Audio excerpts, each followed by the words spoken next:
Do you want to watch the game? Well, I think I missed my train, so all right, yeah, whatever.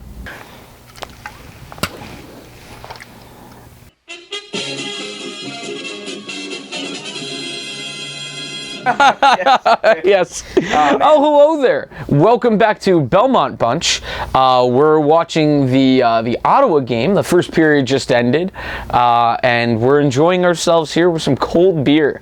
What did you think, James? I thought the first period was it was all right. It wasn't great. It wasn't great. We obviously ended up having the same score by the end of the period. But I agree. Yeah.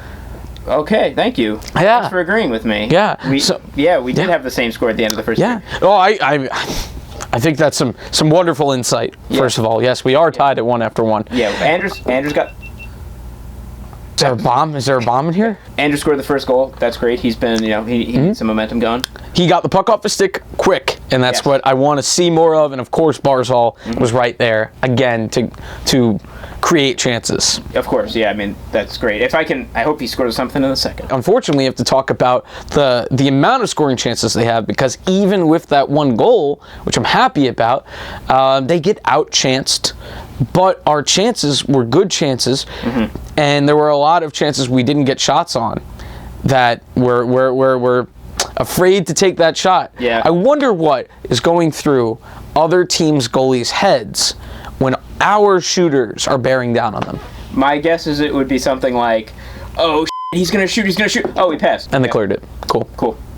Oh, and we scored on the other end. Oh, that's cool. Like, Other than that, I mean, that's pretty much the first period. So it looks like Shannon's getting us ready for the second. So we'll get back to you right after the second period's done. What do you think, James?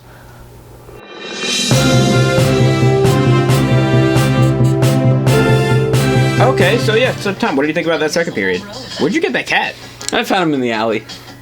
Oh, there's another one. All right. Well, James, I'll tell you what I thought. It's John, but okay. Whatever. Here you go. There you go, buddy. Go eat some mice.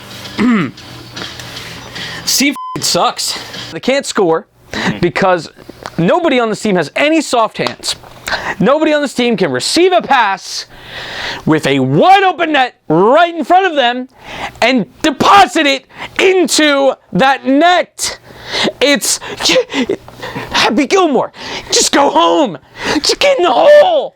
I mean, Barzal got the goal, Yeah, it was a good shot. Yeah. I'm happy to see it. And then Eberle, totally. Yeah, I totally missed the empty net. Didn't even get a shot off. Yeah. But I mean, come on. Like, defensively, come on. Oh, don't get me started. You want to talk about we don't give a shit about playing smart in our own zone? This team, what is the difference from last year to this year that now this team has the ego to just be like, I don't have to care in my own zone. I gave it away. Short-handed goal. This team sucks. And the goaltending, it's all right. That's not the problem.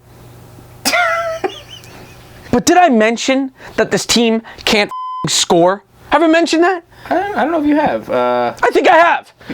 This team can't score. This team can't score. This team can't score. I hate this team.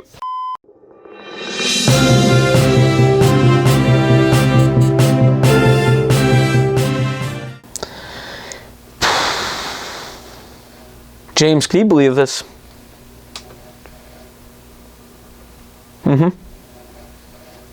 Yeah, no, I agree.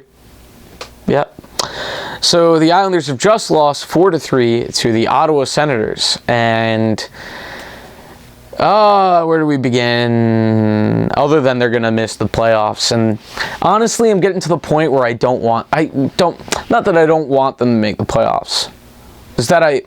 No, I do. I don't want them to make the playoffs. I have convinced myself while saying this, and I would say. Whatever. Carolina, Columbus, whoever it is that takes our spot, whatever. Good for them. But it looks like it's going to be the Rangers, and it just makes it that much worse. On top of the fact that the Islanders have now lost 5 in a row. They can't beat Ottawa, can't beat Montreal, can't not give up 80 shorthanded chances a game.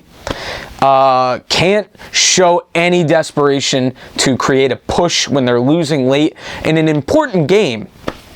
And the goalies are kind of left out to dry. I don't want to watch this team anymore.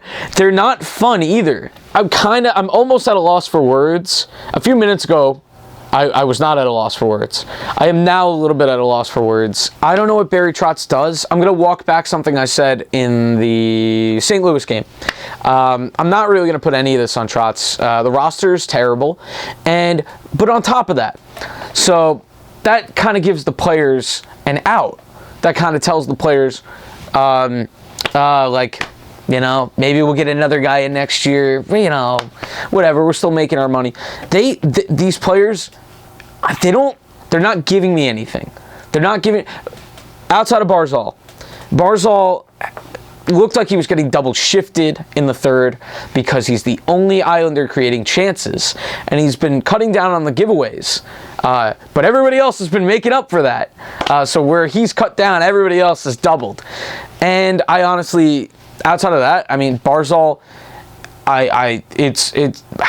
surround him with something. Give him something, because when he passes it onto the stick of Eberle, and Eberle gets the shakes and he can't put it in the empty net, and except 1 week a year Eberle will score 7 goals to pad his stats. Lee is really hard to watch. Because he can't skate. He's skating like he's got cement in his shoes right now. And I don't think that's a lack of will from Lee. I think that's a genuine deficiency in his game. And right now, Nick Leddy, it wasn't his fault on the 2-on-1 goal that ended up being the game winner. Thanks for that. Not thanks to Leddy. Leddy has not been good. Taze has not been good. I thought Taze was going to be able to step in well enough into Leddy's stead this year that they could trade Leddy. I mean, they could still trade Leddy. Nobody's filling in for him, and also he's not filling in for him. He sucks too. No defensemen on this team are doing anything right. Dobson took a penalty tonight and barely played in the third. Andy Green took 2 penalties. One of them you could say was necessary to stop a goal. We gave up a goal after that anyway, so it didn't matter. Taves looks really lost. Leddy looks lost. Boychuk's missing an eye. Mayfield backed a puck into his own net tonight, and he's really big, but he still loses net front battles. It's great. I'm going to talk about this probably in the next video because it'll be relevant again because they'll give up 3 tipped goals in the next game, but they suck in their own crease. Every team just tip into the net. Our goalies are left out to dry. Grice hasn't been good recently. I feel bad for Varlamov. This team right now is Matt Barzal and Semyon Varlamov. Those are the positive impacts on this team of all the players. But yeah, that's pretty much it. Pajot, in his return to Ottawa, he looked all right. I'd say he was a half step ahead of the other skaters that I'm down on right now. He had a chance to hit the post. He was getting knocked down. Wait, you hear that? And he didn't really have an angle on it. He's been good for us. Obviously, it's a little bit of an infusion of talent. But, and I got suckered into this. I mean, that's the Islanders were not in a position to give up what they did for Pajot and then just be like, oh, whatever, we're fine if we miss the playoffs. They needed an over-the-top move, and you can very much argue there was no over-the-top move on the market before the trade deadline, like at the trade deadline. But, I mean, the Islanders should have been way in on Taylor Hall. Didn't happen. So that's where we stand, Islanders fans. And if you're a Ranger fan, your team's earned the right to gloat because the Islanders, they don't want it. And the Rangers, they want it. They lost, I think, 3 in a row coming into tonight. They just beat the Capitals tonight. But they lost games where they competed hard and they looked good and you could see a push. And the Islanders can't even be bothered to do that against terrible teams. The Rangers did that against the Blues. We scored 2 goals against the Blues, and then we decided, oh, that's the game. The Rangers fought. I've watched the Rangers a little bit more recently. They have more heart than this Islanders team right now. They have more dives. Sorry, I had to get a shot in. But I think they're a better team right now. They're more fun, too. That's the thing. That's what I'll end this video on. The New York Islanders are bad and boring. And isn't that great? And I'm just now realizing that James forgot his jersey, which means he'll be back the next time on Belmont Bunch when we drink more beers and watch this godforsaken team.